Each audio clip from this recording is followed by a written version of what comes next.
Hello ladies and gentlemen, as you all well know, this is June 18th, 2017, and tonight was SmackDown's very own Money in the Bank. Now this is Pillar to Post, straight out of the dungeon. I am the Dungeon Dweller, your host, Pete Wall. And I do want to apologize for being late to this review. I was waiting for my son to come home from work. There's been a little bit of trouble.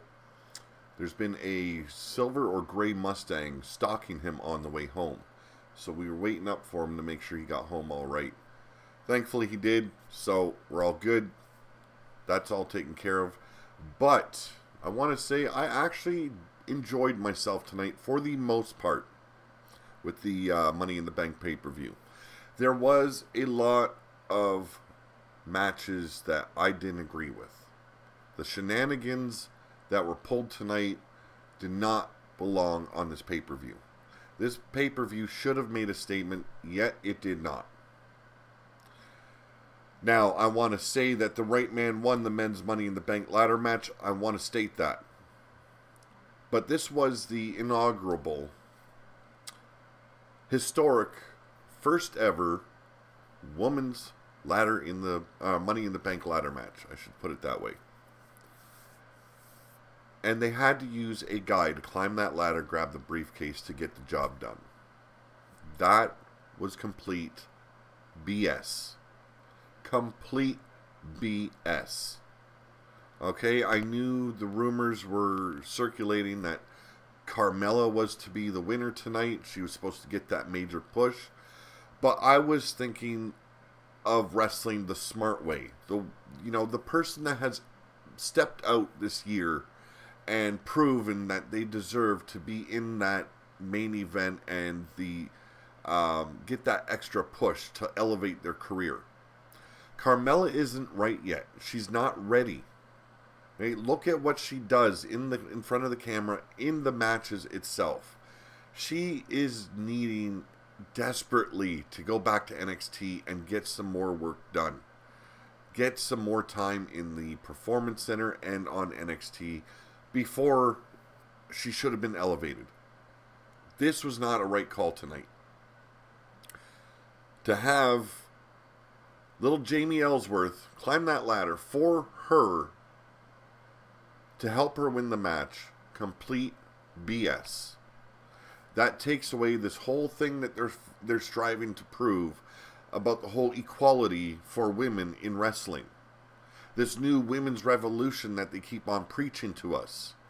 They had to use a man to get the job done. Makes absolutely no sense. And that's why I was not looking towards having those rumors come true. Okay? My pick for the women's ladder match, it should have been Natalya. She has been doing the most work out of all the women since she's returned into action. Okay? She took a lot of time away to do things in the backstage area, helping family members and doing the things that WWE wanted her to do. She comes back to the ring. She's been busting her ass off. She made the most sense to win this match. Why? For one, she's the most talented out of all the women. Out of all the women, she has got some of the best talent. She is one of the hardest workers. She's been in the business long enough that she should have proven that she deserves that push to elevate her and get her opportunity to become the women's champion she deserves to be. Now, I'm not saying I'm a big Natalya fan. A lot of her promos are cringe, especially when she goes on about her cats. But I'm not looking just at that. I'm looking at her body of work and her experience in the ring, as well as the work that I could see coming out of this. Okay? She speaks the best when it's time to be on the mic. Yes, some of her promos are cringe. Okay? But she doesn't sound like a robotic bitch. She doesn't sound like she's reading off a script for most of the part. And even Maria Kanellis tonight, who debuted with her husband, Mike Bennett, sounded robotic. Why? Because they are reading scripts, they are memorizing the scripts, and they're trying not to forget their lines. Charlotte is one of them that is the biggest robotic talker in the WWE in the women's division right now. And then I hear Maria Kanellis talk tonight, and it's like, oh my God, what are you doing? Taking lessons from Charlotte? And then the woman that has been busting her ass off the most has to go down because they needed James Ellsworth to fucking pull off the victory. It disgusts me. And then they want to preach equality here in the WWE and say this is a women's revolution. No, that went out the window tonight. Okay, it probably went out the window a long time ago, but tonight just killed it. So I would prefer them not even bring up this whole women's revolution anymore.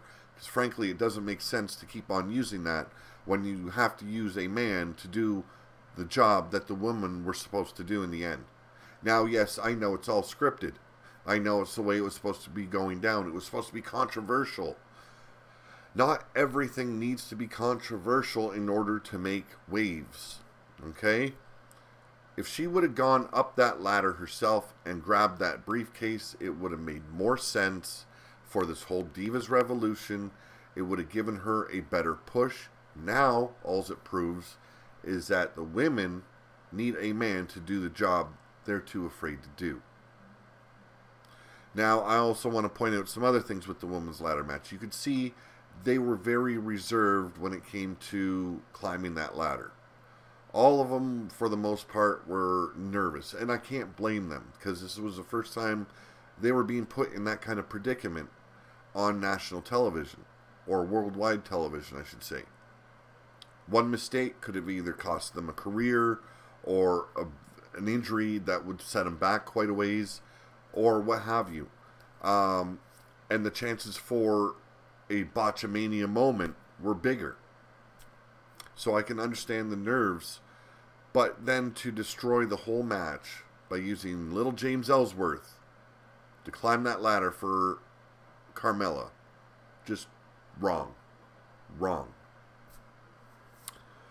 So Carmella is your Money in the Bank women's winner, or women's Money in the Bank ladder match winner.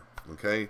We've already put that out. But the match I want to talk about right now, it did not make any sense to me. This was on the kickoff show. The Hype Bros are back. Now, if there should have been any shenanigans being pulled, it should have been during this match. Because this match made absolutely no sense. You've got, what's his face? Mojo Rawley. I'm sorry. He won the Andre the Giant Memorial Battle Royal and hasn't really been used since. He beat Jinder Mahal before Jinder Mahal became champion. Lost to him last week. So what do? Put him back together with Zack Ryder, the returning Zack Ryder. Now Zack Ryder tells Mojo Rawley, we have unfinished business to take care of. So in my mind, being the number one contenders when Zack Ryder went out on injury, they would come out during the tag team title match with the Usos and the New Day and make a fucking statement. Or, while Zack Ryder's getting his ass kicked tonight by the Colognes, Mojo Rawley turn on him and say, it was my time to shine. You come back and pull me back into this crap? Boom. Heel turn. Mojo Rawley finally singles competition, and he's got attitude, and he's actually got hype behind him. And then we put Zack Ryder back with Kurt Hawkins, because to me that would make more sense, seeing as you were pushing Mojo Rawley for singles competition, and then you just pulled back on it. Made no sense to me. Absolutely no sense. So the Hype Bros beat the Colognes just barely, and it was because of Mojo Rawley for the most part. Zack Ryder got his ass handed to him most of the match, working on that injured knee, the Colognes did on Zack Ryder, and then it got finished with the Hype Ryder. So that match made absolutely no sense. It was on the kickoff show. I know those matches aren't really worthy of being talked about, but I think they should make sense. Okay, you have a tag team that became singles competitors because of an injury that were actually your number one contenders for the tag team champions, and the injured partner comes back and says, we have unfinished business to take care of. To me, when I've got unfinished business to take care of, I don't go after someone that's, you know, under the person that that put me out on the injured list. I go after the team that I was intended to go against. I'd be going after the champions because that was the goal to begin with. You were put in that spot because you deserved it. You made enough noise. You made enough good showings on the shows in order to warrant your number one contendership. Instead, you go after the Colognes who mean nothing. Absolutely no sense. No sense whatsoever. Let me bring up my notes here because, like I said, Hype Bros win. They go out the winners with the Hype Rider. But before we go any further, I am going to give a shout out to a patron of mine, Tyler Black. Tyler Black does a podcast. Damn it. Forgot to write it down. I will post it in the comments after I'm done this review, okay? Sorry about that, Tyler Black. I know you've informed me a couple of times. Just been a very hard day on me. I'm not feeling the greatest the last few days. Throat's been killing me. I've got a bad body ache going. I think I'm coming down with a cold or a flu. So Tyler Black, my first patron. I'm always going to give him a shout out, and anyone else that that pledges, going to give you a shout out here on the podcast every time I do a podcast. So today's podcast is brought to you by Audible. You can get a free audiobook download and 30-day free trial at audibletrial.com/pillar2post. Now they have over 200,000 titles you can choose from for your iPhone, Android, Kindle, or MP3 player, or any other traveling device you might have, as long as it's compatible with the download. Now you can take this anywhere you please. Now here's the good thing. Once you download your free audiobook and you decide you don't want to stick out the free 30-day trial, you can unsubscribe. You can just kill your membership there and you keep your free book. That is my pitch for Audible tonight. There will be a new sponsor coming very soon. I've already been approved. I'm just waiting for all the details to come my way. And believe me, you want to take advantage of the other sponsors I am going to be calling out.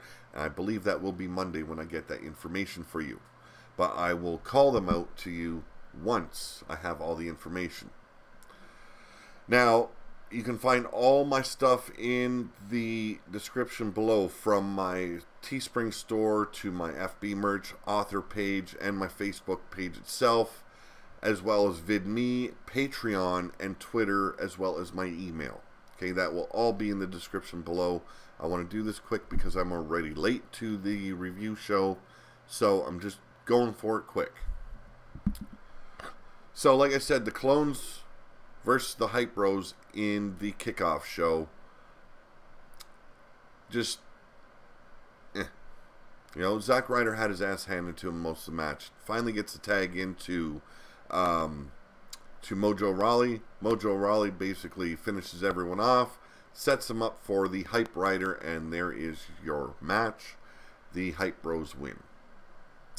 And I already talked about the women's Money in the Bank match. Charlotte versus Becky Lynch versus Carmella, with James Ellsworth at ringside versus Tamina and versus Natalya.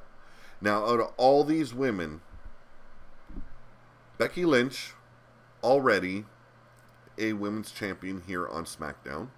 Charlotte Flair, multiple-time champion on Raw.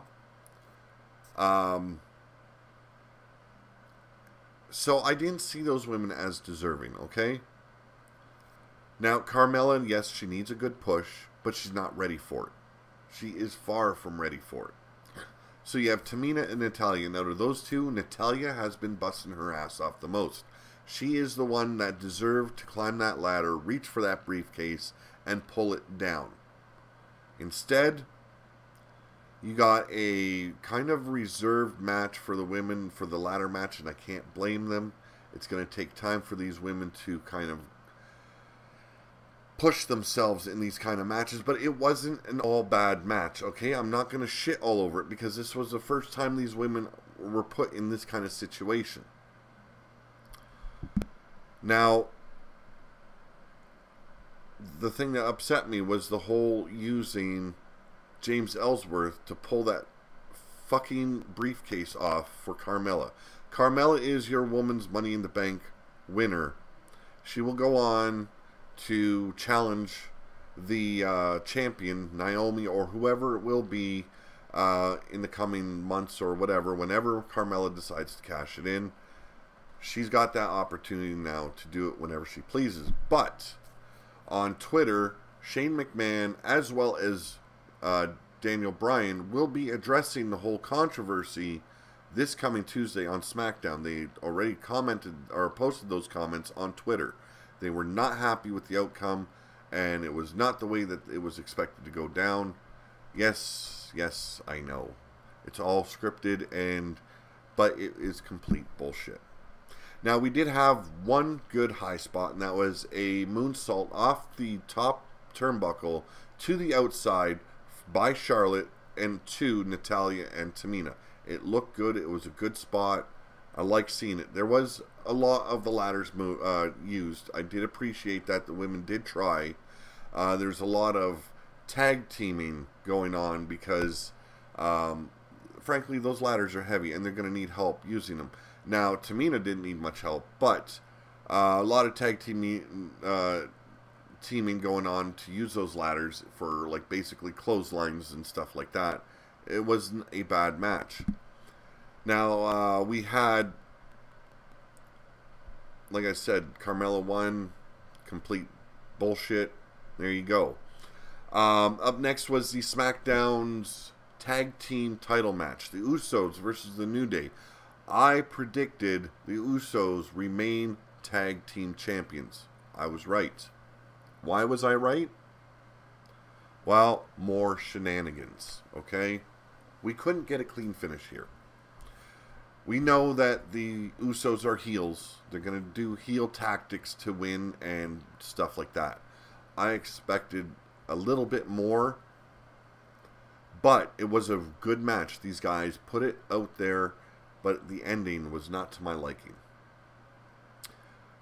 This will further the feud and basically give the New Day a little bit more credibility on moving forward on SmackDown, challenging for the tag team titles. I would have been pissed if they would have gotten the titles the first run in here on SmackDown. It wouldn't have made sense to me because they just got here. They were able to challenge for the championship right away without even wrestling for it, without going through the rankings first. They just went and got a shot right away, and there you go. So I didn't mind the outcome so much. It was just the way it was done.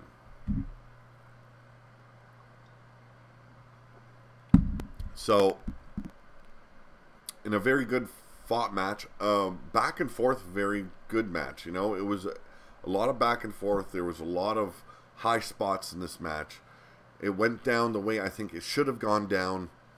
But at the end, the Usos, seeing that they might just possibly lose their titles, Jimmy or Jay, can't remember which one, pulls the other brother out from under a pinfall.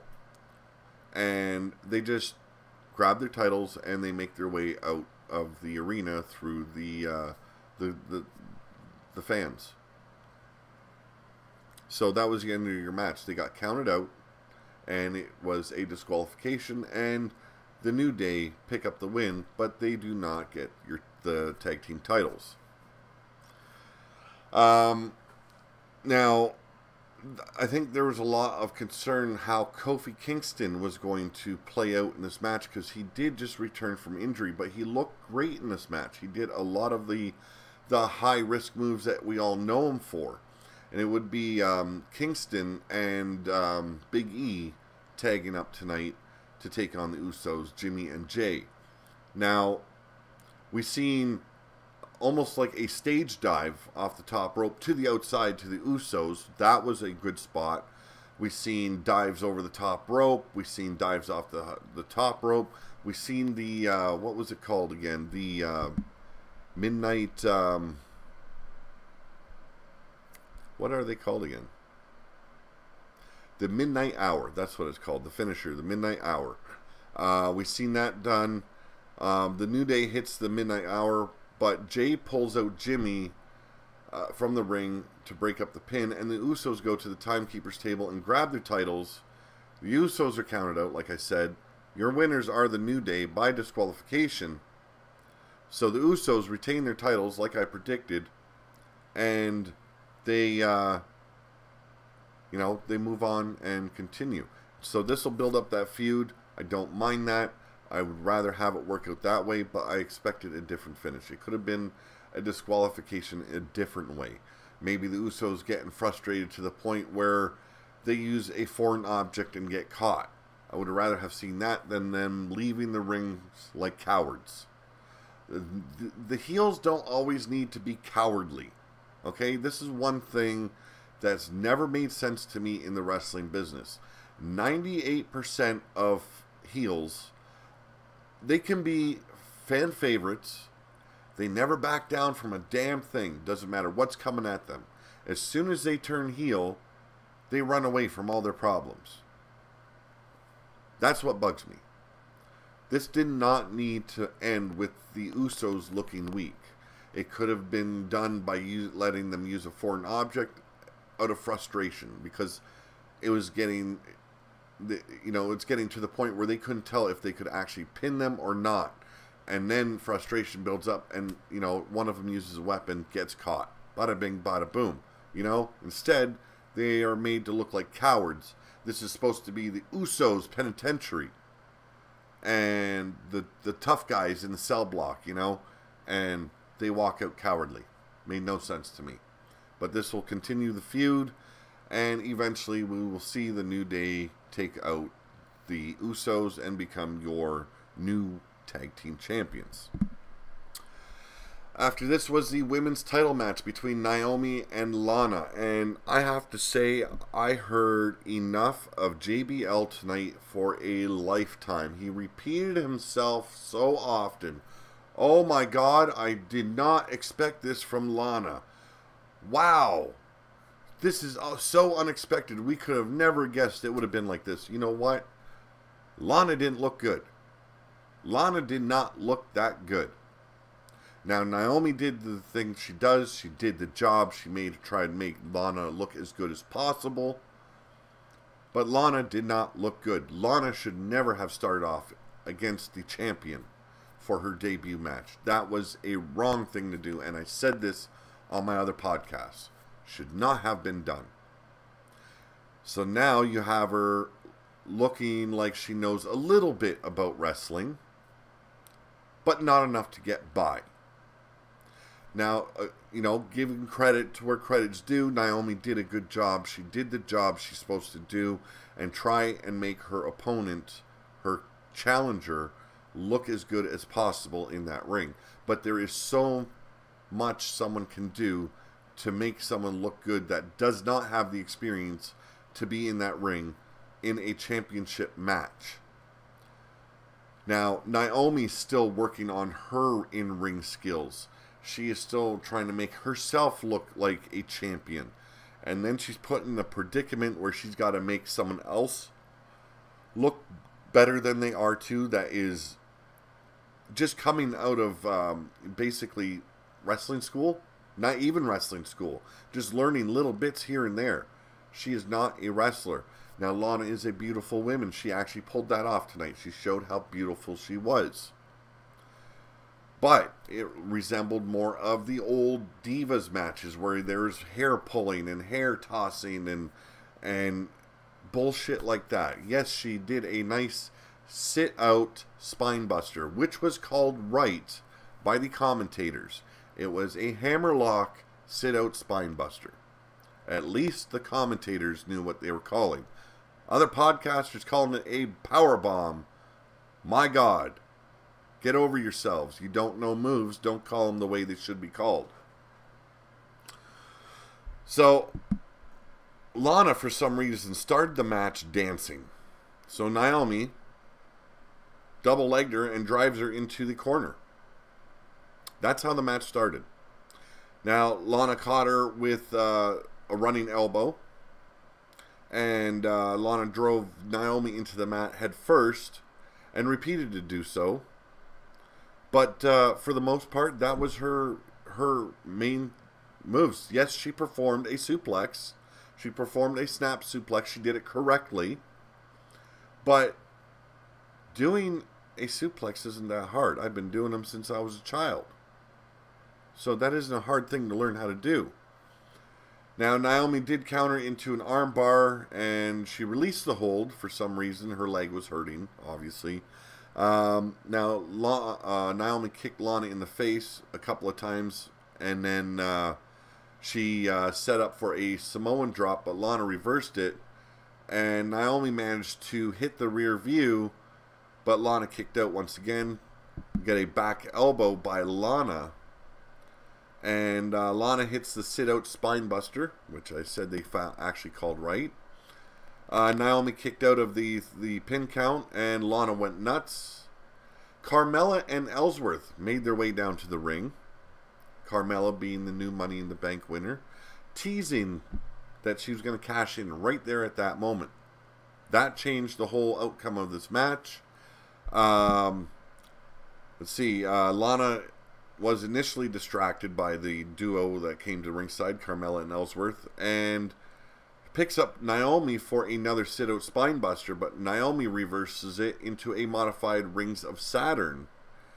Lana had no choice but to tap out, and your winner and still reigning Women's SmackDown Champion, Naomi. So that is another one I called right in my prediction show. Now, after the match, Carmella basically holds up her Money in the Bank briefcase and walks away. So, you know she's eyeing that title already, and she's going to make sure that Naomi stays on her guard. She's going to try and make her paranoid when she's going to come cash it in. She's going to want to have eyes in the back of her head from now on, because now it's not just all the women, you know, looking to hunt you down for a shot at that title. Now you got someone that can cash in on a title match whenever she damn well pleases. Might have gone to the wrong woman. Hopefully this does something for Carmella and makes her look better. Sadly, though, those rumors about her were correct. She is your new Money in the Bank winner.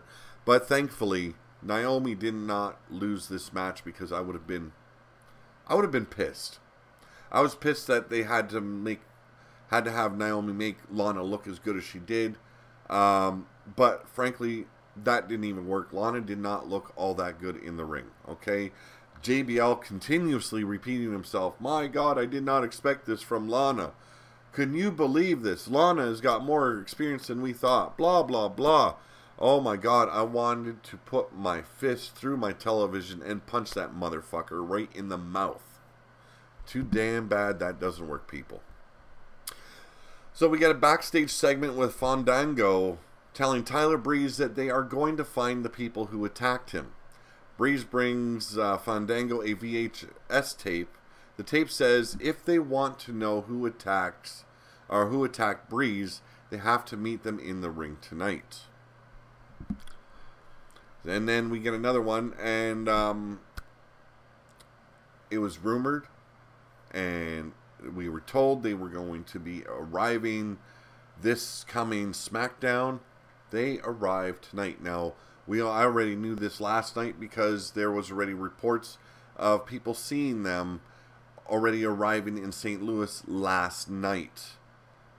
So, well, I'm looking at it, it's 12:10 in the morning, so it would have been Saturday night. They already arrived in St. Louis. So, here's the thing, though. It is no longer Mike and Maria Kanellis Bennett. It is now Mike and Maria Kanellis. They made their debut tonight just for a little promo spot on top of the stage. Now, Hearts appeared on the stage, and Maria and Mike Kanellis walk out on the stage. Maria says she has been searching for the right, or perfect partner, I should say. Mike says Maria found him. They are here to educate everyone on SmackDown Live on the power of love. Now, I can honestly say I'm glad that Maria doesn't sound like the ditzy, dopey twit she did earlier in her career in WWE. Thank God for that. But she sounded robotic, and it sounded like she was trying to remember her lines off a script. That sounded brutal. Everything I've seen from her in Ring of Honor and even on Impact, she did not sound like that. They need to let her off her leash. She doesn't need a goddamn script to get her point across. You give her an idea, she will bring it. I don't know what it is with WWE where they have lost their confidence in their performers to shoot a good promo. Does not make sense to me. This was god awful. Okay? It's great to see these two in WWE finally. And I want to say, if Mike Bennett gets elevated beyond the mid-card title tier, I think they're going wrong there. Because that's all I see him as. A U.S. champion at most. And maybe one of the best U.S. champions. But to elevate him beyond that, he's going to have to work his ass off to prove that he deserves that. If they thrust him up in the main event right away for that world title, my God, you guys have no fucking clue whatsoever. So, we get they show Greg Gagne, Larry the Axe Henning, who is the father of Mr. Perfect and Curtis Axel, Baron Von Raschke, Sergeant Slaughter, Bob Orton Jr., the father of Randy Orton, and Ric Flair, who is the father, obviously, of Charlotte Flair. They're all in the crowd for the next match, which is your WWE title match. Jinder Mahal with the Singh brothers versus Randy Orton. And I have to say, if I wasn't fully on board the whole Jinder Mahal championship train, I'm on it now. I think he did a great job in that ring tonight. Now, there might be a lot of people that dispute that and argue it, but look at the way he wrestled tonight. He took his time. He was methodical. He played his heel tactics the way he should have. He did everything correctly. He made himself look good. He made his opponent look good. It worked the way it should have. Okay? Now, my only problem with Jinder Mahal at this time is the whole anti-American bullshit gimmick that they've got him on. Now I know that wasn't his choice, and he stated that clearly in the interviews. It wasn't his choice, and he wasn't even fully on board. But you accept what you're given, and you do it to the best of your ability, and he is doing that. The only thing he's lacking is better mic skills. He needs to be able to open up his voice a little bit more for the fans, because it is very hard to hear what he has to say when he's doing his promos. It sounds like he's got like strep throat or, you know, a continuous cold. It sounded horrible. Now, the rumor stated that Randy Orton would lose this match tonight due to the old-timers, the retirees at ringside. And frankly, that is exactly what went down. Now, the old-timers didn't get involved. Cowboy Bob Orton didn't get involved. But it was the Singh brothers outsmarting Randy Orton. Now, they paid for this in a big way. But the Singh brothers were asked to leave the ringside because they interfered once again. Randy Orton begged the ref not to call for a DQ, and instead the ref just told the Singh brothers they had to leave. On their way out, they turned back, grabbed Cowboy Bob Orton by the collar, pulled him up halfway out of the over the barrier. Orton attacks him from behind, wreaks havoc on him. You thought what he did at the last pay-per-view to the Singh brothers was bad. Tonight he took it a step further, RKOing one of them through the announce table and basically just tossing the other one on his neck through the other. He slides back in the ring, gets hit with the Colossus. Randy Orton's done. Now, Jinder Mahal retains his title tonight. And like I said at the top, he did a great job tonight. Okay, it might not have been one of the best main events anyone will see, but what he did tonight made sense, and it put both wrestlers over. He took his time in the match. He didn't just wind himself right off the hop. He made sure he had reserves. He was methodical in his attacks. He thought things through before he did them. Everything that he did had a meaning behind it, and that's what a wrestler is supposed to do. And when it comes to that, he did a top match tonight. I appreciate the work he did, and I am, from here on out, I am a Jinder fan as long as he works on his promos. Okay? You cannot be a champion without being able to throw a good promo, and if you can't throw a good promo, it doesn't matter how good the match is, you're just not going to get the people's attention. Yes, they're treating you like a heel, that is what you need, but you need to be able to antagonize them beyond what you're doing at the moment. So, the Singh brothers pay for their involvement in this match in more ways than one. Orton suffers because he let his attention be distracted by two little punks. He took his eye off the ball and he paid for it, and that's what everyone was wanting to see, because Randy Orton as a champion is a boring thing to have. Now up next, a match that came out of the blue, the Fashion Police versus the Ascension. So I guess the Ascension were the ones that took out Tyler Breeze last week or the week before, whenever the hell that happened. I want to say this. The Ascension, you can tell, has been on the bench far too long. Connor's completely out of shape.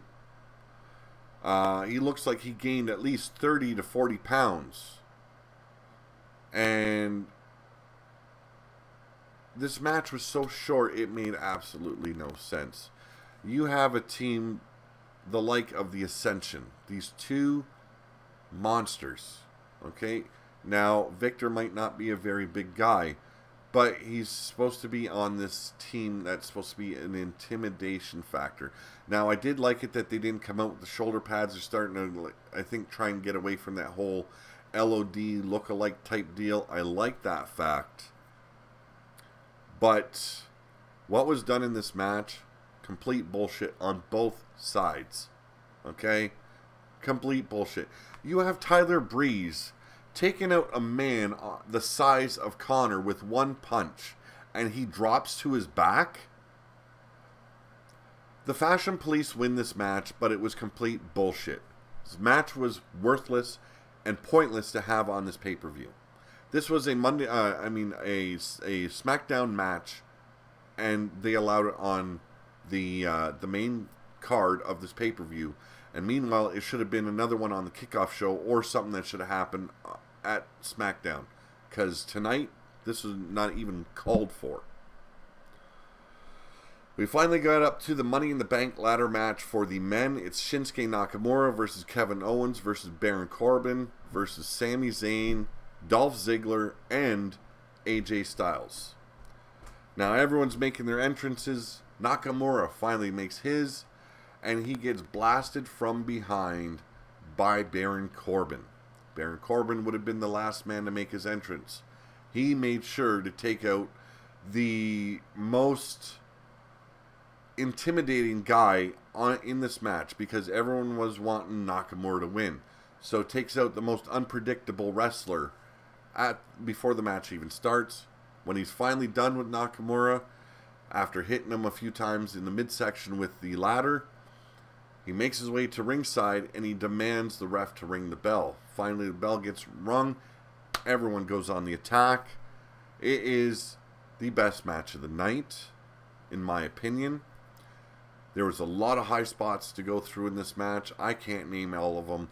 There was a Death Valley driver from AJ Styles to Kevin Owens on top of a ladder that was laid across the steel steps and the announce table.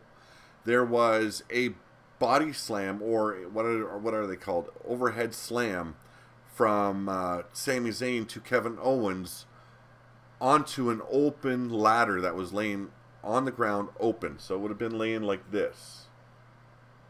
And he got thrown right on top of it. It looked brutal. We had a haluva kick performed on Baron Corbin. We had, I'm thinking it's a half Nelson belly to back overhead suplex. I cannot remember what it's called. Sami Zayn performed it on Kevin Owens on the apron. It looked like it could have broken Kevin Owens' neck. Like, he landed like right on the back of his neck. It would look brutal. There was a lot of high spots in this match. We had Baron Corbin choke slam AJ Styles on top of that ladder that was connected or draped over the steel steps and the announce table. So many times it was close that one of the competitors was going to grab the briefcase, and at one point you had AJ Styles hanging from the cable trying to pull himself up so he wouldn't fall and still grab that briefcase. Eventually his grip failed him and he lost his grip and fell to the mat below. He landed right on his shoulder and he looked like he was done. Shinsuke Nakamura comes back to the ring, takes everybody out. He's ready to climb that ladder once again. AJ Styles finally climbs back in the ring from falling like how many feet in the air? 15? And stairs. He's on one side of the ladder. Nakamura's on the other. They have a stare down. They move the ladder aside and they confront each other and a brawl ensues. Shinsuke Nakamura attempts a Kinshasa, which he performed on everybody else in that match when he made his reappearance. AJ Styles hits the flying forearm instead. Now, they both end up climbing the ladder once again. Baron Corbin slides in the ring, pushes the ladder over. Both men hit the top rope. Baron Corbin climbs that ladder, and he is your Money in the Bank winner, Mr. Money in the Bank, Baron Corbin. My prediction came true. I love it. He deserved it. Out of all of them, it should have been him or Sami Zayn. And I'm glad it was Baron Corbin because he's made the most waves since his debut on SmackDown. He has had the best run.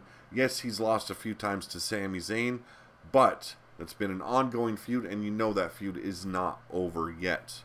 It was a good pay-per-view.